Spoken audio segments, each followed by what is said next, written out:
Hi friends, welcome to our channel random buzz. మధ్యకాలంలో చాలా సినిమాలు రిలీజ్ అయి ప్రేక్షకులను అలరిస్తూ రికార్డ్ స్థాయిలో కలెక్షన్స్ కూడా రాబట్టాయి. ఇక మహేష్ బాబు నటించిన పోకిరి సినిమా నుంచి మొదలైన ఈ సినిమా రిలీజ్ ట్రెండ్ ఇప్పటికీ కంటిన్యూ అవుతుంది. ఒకప్పుడు ఫ్లాప్ అయిన సినిమాలు కూడా ఇప్పుడు రిలీజ్ అయి మంచి కలెక్షన్స్ ను సొంతం చేసుకున్నాయి. ఇదే క్రమంలో ఇప్పుడు మరో ఇంట్రెస్టింగ్ మూవీ ప్రేక్షకుల ముందుకు రాబోతుంది. ఆ సినిమానే ఆరుగురు పతివ్రతలు. దివంగత దర్శకుడు ఈవీవీ సత్యనారాయణ దర్శకత్వంలో 2024లో ఈ సినిమా రొమాంటిక్ డ్రామాగా తెరకెక్కిన ఈ సినిమా అప్పట్లో ఓ సెన్సేషన్ క్రియేట్ చేసిందనే చెప్పాలి.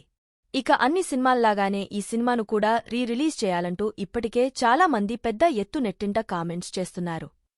ఇక ఈ మూవీ ఫిబ్రవరి 6వ తేదీ నాటికి 20 సంవత్సరాలు పూర్తి చేసుకోనుంది. దీంతో అదే రోజున ఈ సినిమాను మరోసారి ప్రేక్షకుల ముందుకు తీసుకురానున్నట్లు తెలుస్తోంది. ఇక ప్రస్తుతం ఈ వార్త సోషల్ మీడియా వేదికగా తెగ వైరల్ అవుతుంది. మరి ఈ సినిమా బుకోసం మీలో ఎంతమంది ఎదురుచూస్తున్నారనేది కామెంట్ రూపంలో మాకు తెలియజేయండి. ఇలాంటి మరిన్ని లేటెస్ట్ ఇంట్రెస్టింగ్ వైరల్ మూవీ ముచ్చట్ల కోసం మన ఛానల్ని ఇప్పుడే సబ్స్క్రైబ్ చేసుకోండి.